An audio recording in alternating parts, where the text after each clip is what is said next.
Nosso trabalho é sobre o Teorema de Stokes. Nosso grupo é composto por mim, Guacimara, Cibele e Lucas. Vamos iniciar primeiramente vendo a respeito da vida de Stokes. Quem foi ele? Ele foi um matemático e físico britânico, nascido na Islândia em 13 de agosto de 1819. Faleceu em Cambridge, na Inglaterra, em 1º de fevereiro de 1903. O pai de George Stokes, Gabriel Stokes, era ministro protestante da paróquia onde eles residiam. A mãe era filha de um ministro da igreja. Assim, ele recebeu uma educação muito religiosa. Era o mais jovem das 6 crianças e todos os 3 irmãos mais velhos tornaram-se padres. Não só em ensino religioso, ele também pôde dar às crianças uma introdução mais larga à educação, em particular tendo estudado na Faculdade de Dublin. Ele pôde ensinar para George matemática e latina. Antes de ir para a escola, George foi ensinado pelo escrivão da paróquia do pai. Partindo em 1832, George frequentou escola em Dublin. Passou 3 anos na escola, mas não era um pensionista. Viveu com o tio e sua realidade nas finanças não teriam permitido uma educação mais cara na escola. Durante os 3 anos que ele estava em Dublin, o pai dele morreu, e isso causou um amadurecimento precoce nele.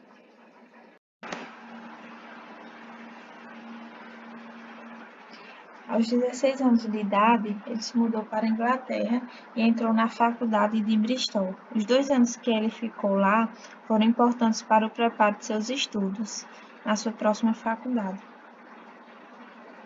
O reitor da faculdade era um irlandês que tinha frequentado a Universidade de Cambridge com William Stokes, um dos irmãos mais velhos de George. Claramente, esse talento de Stokes para a matemática foi mostrado durante seus estudos na faculdade de Bristol e quando ele ganhou um prêmio. E agora, o pessoal vai dar continuidade falando sobre a relação dele com a matemática e também traremos exemplos de uma aplicação.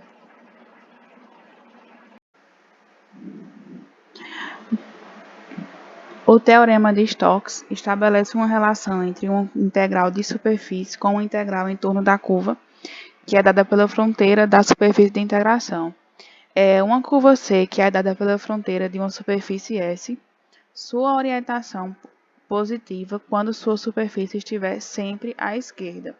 Quando percorremos a sua curva com a cabeça na direção e sentido no vetor normal n. Teorema de Stokes. Para que serve o teorema de Stokes? Com o teorema de Stokes, a gente consegue estabelecer uma integração de uma superfície com uma integral, que é em torno de uma curva, que ela é dada pela fronteira da superfície de integração. Teorema de Stokes na engenharia. Possui várias aplicações importantes nos estudos dos campos vetoriais e na análise do movimento da rotação dos fluidos. Teorema 1 de Stokes. Seja S uma superfície orientada lisa por partes cuja fronteira é formada por uma curva C fechada, simples, lisa por partes com orientação positiva. Seja F um campo vetorial cujos componentes possuem derivadas parciais contínuas em uma região aberta do R3 que contém S. A gente agora tem a equação. A integral de C, f dr, igual a integral de S rotacional de f ds. Essa integral de C é a curva e a integral de S é a superfície. Aí a gente pega esse rotacional de f, a gente vai calcular ele como se a gente estivesse calculando uma matriz. Aí a gente bota I, 2 sobre 2x, J, 2 sobre 2y, K, 2 sobre 2e.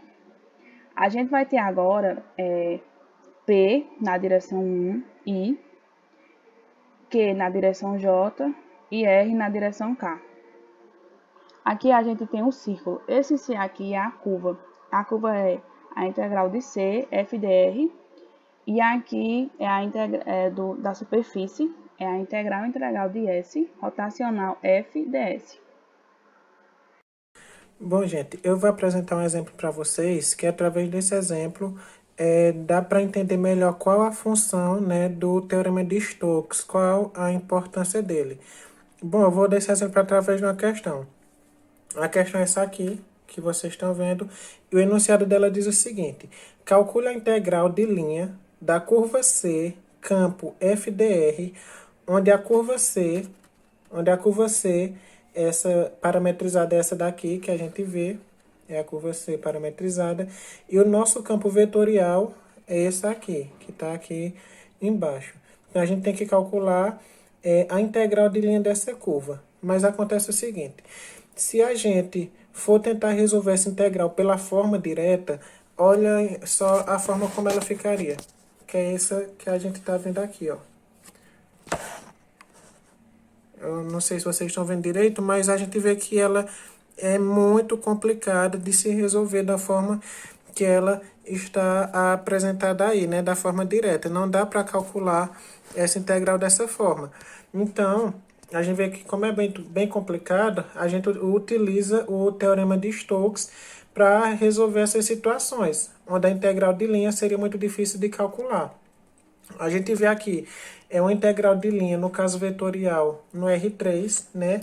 E a gente tem aqui, nesse exemplo aqui que vocês estão vendo, a gente tem todos os parâmetros em x, y ou z, esses parâmetros aqui, e o nosso campo, ele está no R3. E a parametrização também, ela está no R3. Então, não dá para calcular de forma direta.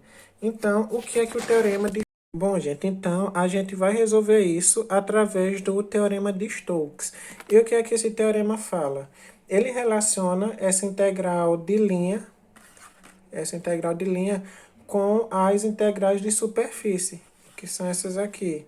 Ele relaciona essas duas com a integral de superfície associada, né, ao invés do campo F. E a gente tem o rotacional, rotacional F ao invés da curva C.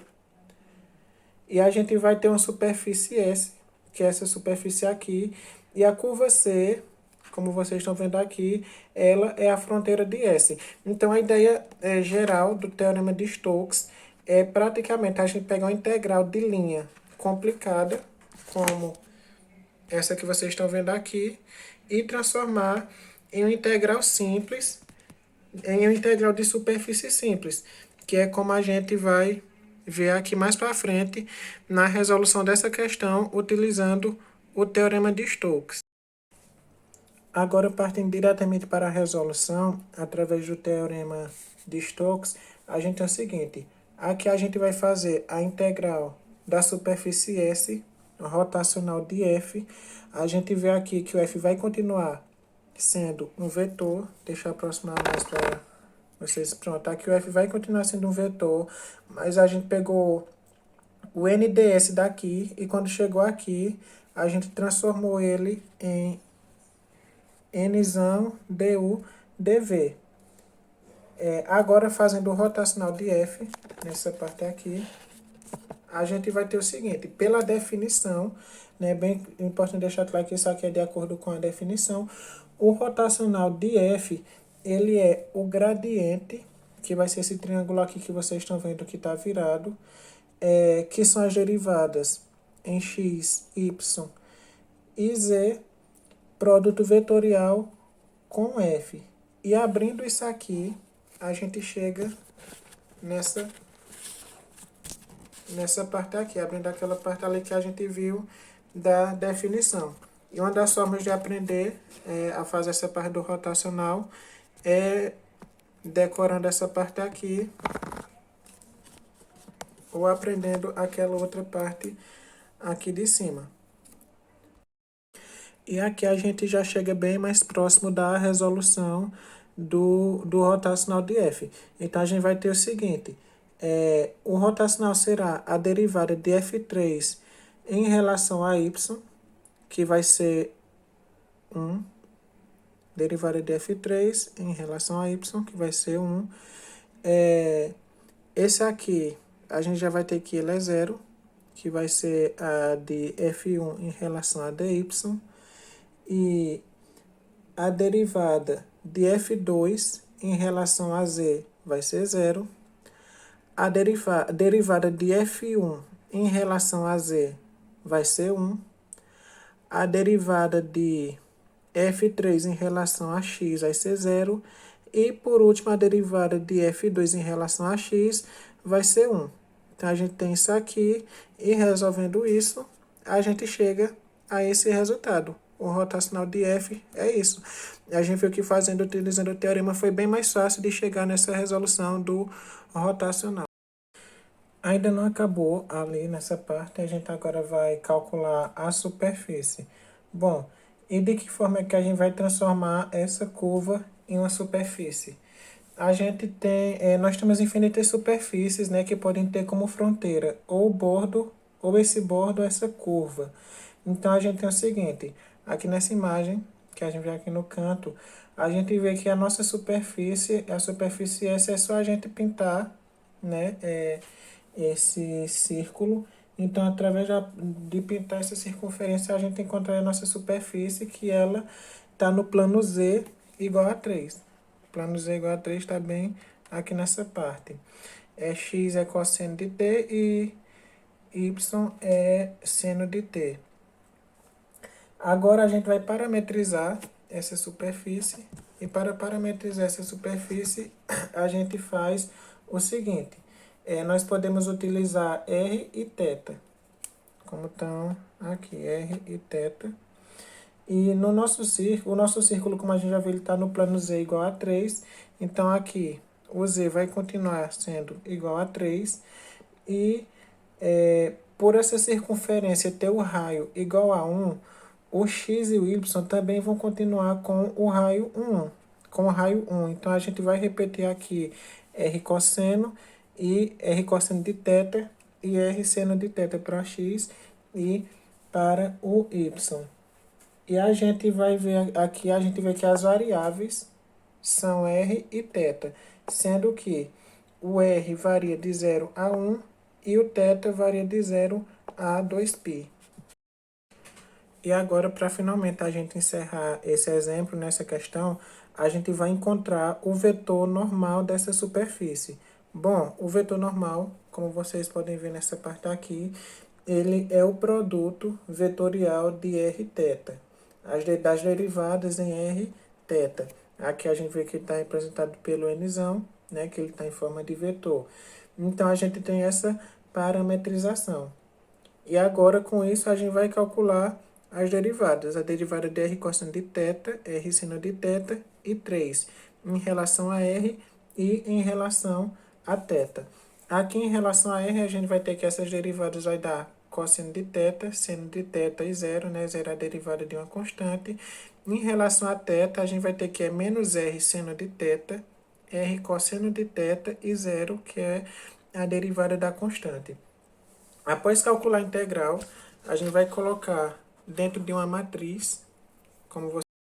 Aqui a gente colocou os resultados da nossa integração dentro da matriz para poder determinar o produto vetorial. E a gente chegou a ter esse resultado, que é 0, 0 e R. Pronto. E é importante lembrar, para a gente poder seguir, que a nossa curva, que a gente viu lá na outra parte, ela está no sentido... A nossa curva ela está no sentido anti-horário, como vocês estão vendo aqui nessa representação desse desenho.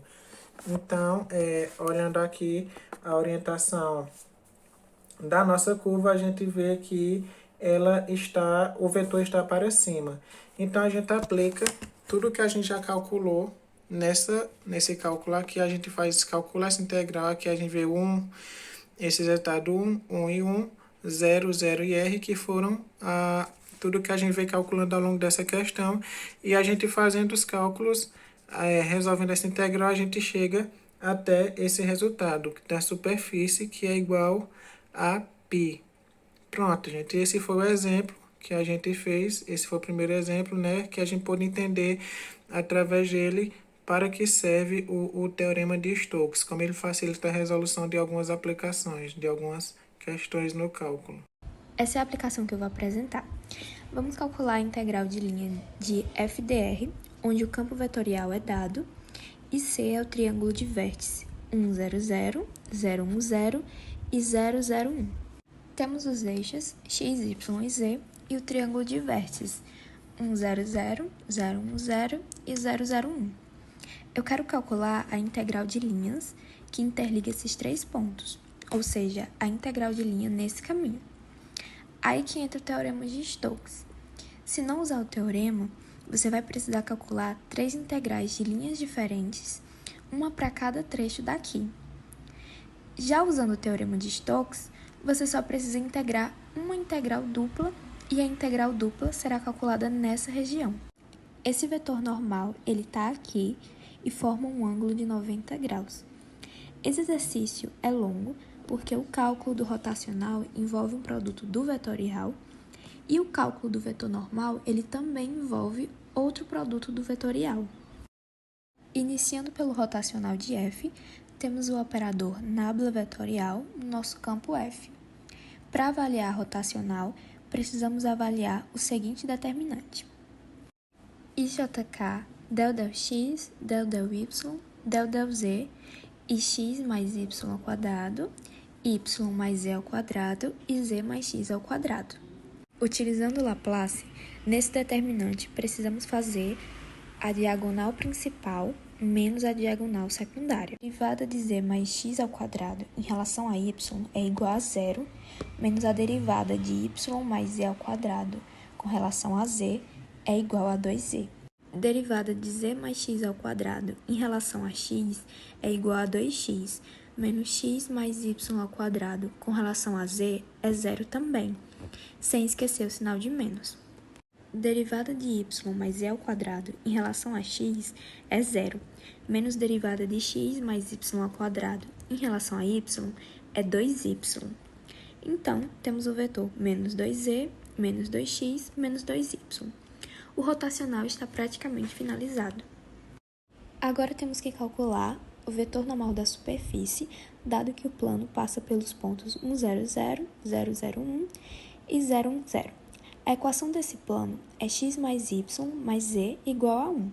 As coordenadas do vetor normal a esse plano aparecem ao lado das variáveis x, y e z, e no caso elas estão sendo multiplicadas pelo número 1, e isso só funciona com o plano. Tendo o vetor normal, já podemos calcular o rotacional de f vetor normal, que aparece dentro da integral dupla. Temos o rotacional de f, que é dado por menos 2z menos x menos 2y, vezes o vetor normal, que é 1, 1 e 1. Somamos esse resultado e temos menos 2z, menos 2x e menos 2y. E está aqui o rotacional de f vetor normal. Porém, como vamos utilizar uma integral dupla para resolver essa questão, não podemos ter três variáveis. Vamos trocar o z para deixar em função de x e y, passando o x e y para o outro lado da equação, e assim temos o z igual a 1 menos x menos y. Portanto, temos aqui menos 2 vezes 1 menos x menos y, menos 2x menos 2y. Resolvendo, temos menos 2 mais 2x mais 2y menos 2x menos 2y, restando apenas o menos 2. Agora, podemos avaliar a integral dupla. Vamos calcular a integral dupla de menos 2ds e como fica o limite de integração dessa região. Nós temos um triângulo formado por esses pontos. Para calcular a integral de superfície, precisamos saber qual é a projeção dessa superfície. No caso, projetamos no plano x ou y. Com isso, temos o seguinte. Temos o eixo x e y, e essa projeção pode ser encontrada quando você iguala o z ao zero. Essa região pode ser classificada como tipo 1, ou seja, a integral dupla vai ter alguma coisa dy dx, sendo que a variação de x ocorre de 0 até 1 e a de y ocorre de 0 até a equação dessa reta, que é menos x mais 1. Portanto, temos a integral de 0 até 1 e a integral de 0 até menos x mais 1 de menos 2 dy dx. O menos 2 sai da integral e temos menos 2 integral de 0 até 1 e 0 até menos x mais 1 dy dx. Integral de y vale y. Então, temos integral de 0 a 1 de y, sendo que o y varia de 0 a menos x mais 1. Então, temos menos 2 vezes a integral de 0 até 1 de menos x mais 1 dx. Integral de menos x mais 1 é menos x ao quadrado sobre 2 mais x, com x variando de 0 até 1. Então, temos menos 2 vezes, substituindo o limite superior, menos 1 sobre 2 mais 1, menos substituição de inferior, que vai dar 0, temos menos 2 vezes 1 sobre 2, que é igual a menos 1.